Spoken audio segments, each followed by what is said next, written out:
이렇게 시간이 많이 남진 않았으니까 한 20분 정도 남았는데 질문 나중에 좀 해주십시오. 예, 뭐 끝나고 하셔도 되고요. 예. 사실 오늘 다룰 문제 중에 사이버 모욕죄 문제도 있습니다. 이 부분은 뭐 여러분께서도 생각이 어떻게 다 각자 가지고 계신지 모르겠습니다. 대충은 알겠습니다만 이런 의견도 있습니다. 그러니까 이번에 결국 이제 구속이 되면서 전기통신기본법상으로 적용이 돼서 구속된 거 아니겠습니까? 전기통신기본법으로도 가능한데 구속까지 가능한데 뭐 굳이 사이버 모욕죄까지 만들어 더더구나 이제 친고죄도 아닌 쪽으로 해버리면 반의사 불벌죄를 이제 적용이 안 된다면 그것은 너무 다 또 틀어막는 것이 아니냐라는 우려도 나오고 있는데 사이버 모욕죄 뭡니까 이 적용에 대해서 어떻게 통과에 대해서 제가 한 말씀드리겠습니다. 이제 미네르바가 저를 이렇게 굉장히 멋있게 쓴 글이 하나 나와 있습니다. 저 작년 8월 글인데 제가 이제 칼럼에다가 썼습니다. 그 칼럼을 고환율 정책.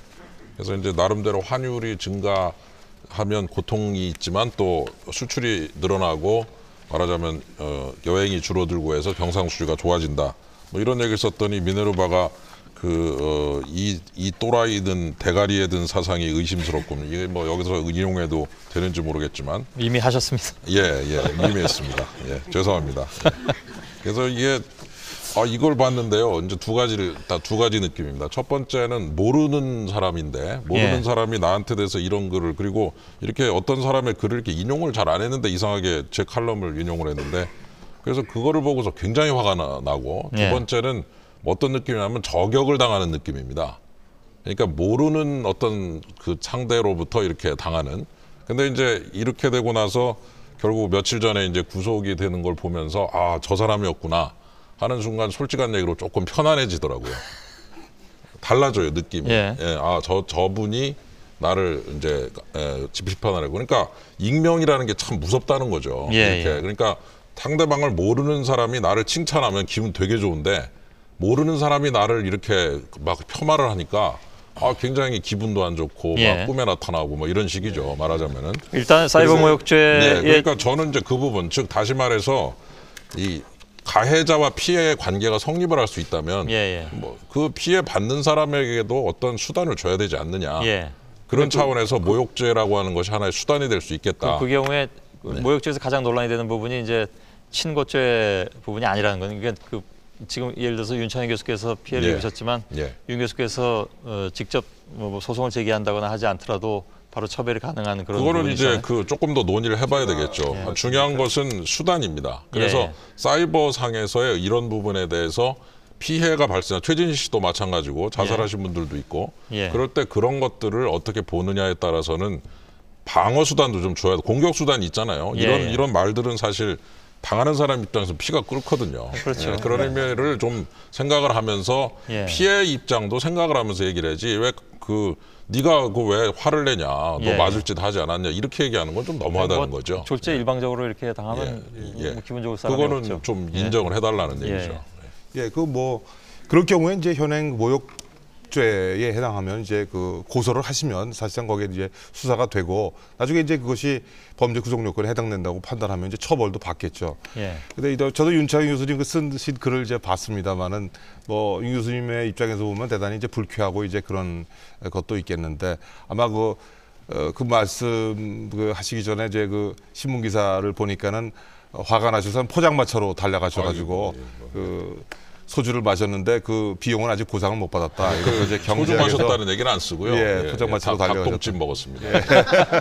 그래서 그걸 이제 경제학에서 이제 그것을 외부 불경제다 이렇게 말씀하시는데 뭐 다 아시다시피 경제학에서 또 그 외부 비용을 내부화하는 과정이라는 게 있지 않습니까? 이게 내부화한다는 건 다시 말하자면 좀 어렵긴 하지만 삭히는 겁니다. 정말로 모욕을 느꼈다 그러면 저 사람을 처벌을 해달라 그런 거지만 우리가 세상을 살면서 사실 모욕이라는 게 대단히 주관적인 것이기 때문에 내가 저 사람을 처벌하지 않는다라고 처벌을 원하지 않는다라고 얘기해도 당신 저 사람 모욕하지 않았냐? 그러니까 이제 검찰에서 수사를 하고 뒤지기 시작합니다. 그거 자체는 개인의 어떤 말의 입을 말문을 막고 어떻게 본다면 그 사람이 표현할 수 있는 아주 원초적인 그런 어떤 자유를 상당한 부분까지 제약할 수 있거든요. 그래서 네.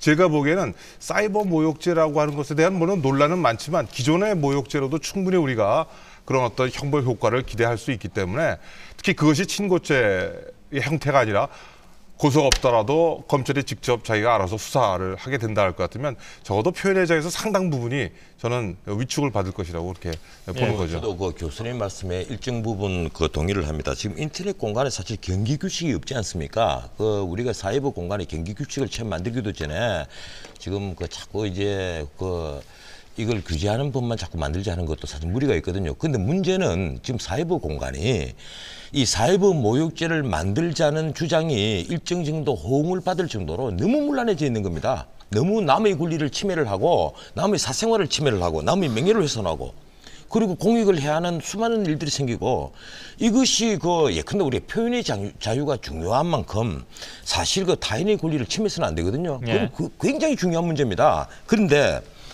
지금 과연 이것을 법으로 해결할 것이냐? 저는 그게 반대를 합니다. 이게 입법 만능주의가 되거든요. 그 중국 그 2,500년 전에 춘추 일국 시대 때 진나라를 그 진나라가 통일을 했지 않습니까? 그 진나라의 국력을 제대로 갖추게 만든 사람이 바로 상황입니다. 위양이라는 사람이요. 그 상황이 법치를 시행을 했거든요. 근데 마지막에 그 태자가 이제 다시 왕이 돼서 상황이 쫓겨가면서 이 연숙이 들어갔는데 통행증을 보자. 여관 주인이 나 통행증 없습니다 이러니까 통행증 없으면 내가 목이 달아난다. 그러니까 당신을 이제 재워줄 수가 없다. 이러니까 상황이 밖에 나와서 한 소리가 있습니다. 아 내가 만든 법에 내가 걸려들었구나.